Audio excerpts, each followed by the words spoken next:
Selamat pagi Ibu Guru dan teman-teman. Perkenalkan, nama saya Christina Seli dengan NIM 2023755697, jurusan Akuntansi, Prodi Akuntansi Sektor Publik, kelas B, Politeknik Negeri Kupang. Di sini saya akan mempresentasikan materi manajemen di bawah bimbingan Ibu Egonia Henrini Petanan, SEMM. Di sini saya akan membahas beberapa tema. Yang pertama, pembagian perencanaan. Yang kedua, teori perencanaan. Yang ketiga, efektivitas perencanaan. Dan yang terakhir, model perencanaan rasional. Kita langsung saja membahas tema yang pertama, yaitu pengertian dan pentingnya hierarki perencanaan. Hierarki perencanaan adalah sebuah gabungan antara nilai karakter yang berdasarkan pada karakteristik dari sebuah struktur informasi. Pentingnya hierarki perencanaan bagi sebuah perusahaan atau organisasi adalah sebagai berikut. Yang pertama, memberi arah jangka panjang yang akan dituju. Yang kedua, membantu perusahaan atau organisasi beradaptasi pada perubahan-perubahan yang terjadi. Yang ketiga, membuat suatu perusahaan atau organisasi menjadi lebih aktif. Yang keempat, mengidentifikasi keunggulan komprehensif suatu perusahaan atau organisasi dalam lingkungan yang semakin berisiko. Yang kelima, aktivitas yang tumpang tindih akan dikurangi. Dan yang terakhir, keterlibatan karyawan dalam strategi akan lebih memotivasi mereka pada tahap pelaksanaannya. Yang kedua, rencana strategi atau strategi planning. Rencana strategi adalah suatu proses yang dilakukan suatu organisasi untuk menentukan strategi atau arahan, serta mengambil keputusan untuk mengalokasikan sumber dayanya untuk mencapai strategi ini. Perencanaan strategi atau strategic planning adalah sebuah alat manajemen yang digunakan untuk mengelola kondisi saat ini untuk melakukan proyeksi kondisi pada masa depan. Yang ketiga, rancangan operasional atau operational plan. Operational plan adalah bagian dari rencana strategi bisnis yang menjelaskan bagaimana sebuah pekerjaan dilakukan, alur kerja dari awal hingga akhir, serta sumber daya apa saja yang harus digunakan dalam prosesnya. Tujuan dari operational plan secara umum adalah sebagai kontrol terhadap suatu proses yang ada di dalam proses bisnis. Tujuan lainnya adalah 1.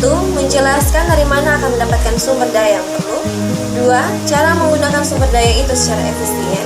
Yang ketiga, mengidentifikasi secara jelas persyaratan sumber daya yang paling penting.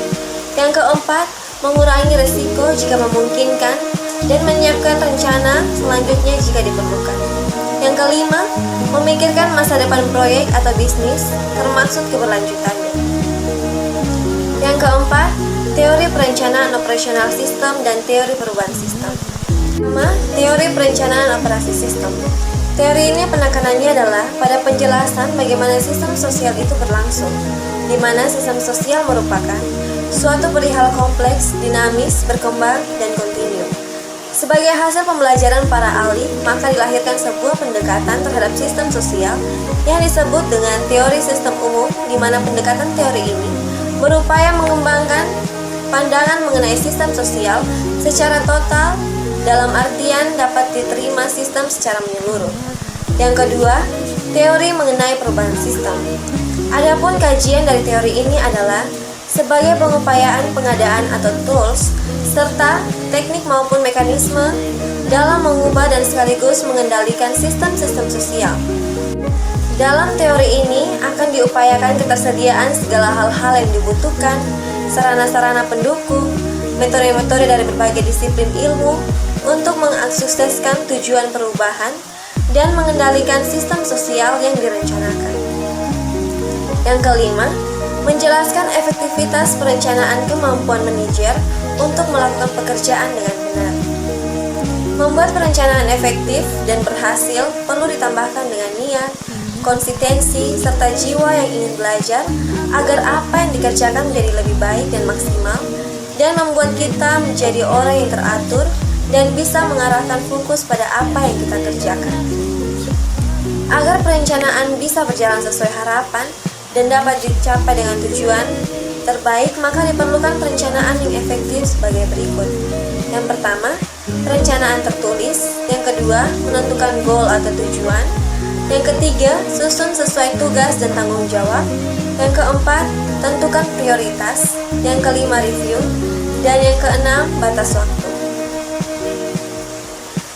Yang keenam, mode perencanaan rasional PERT dan CPM, modal biaya manfaat dan masukan keluaran.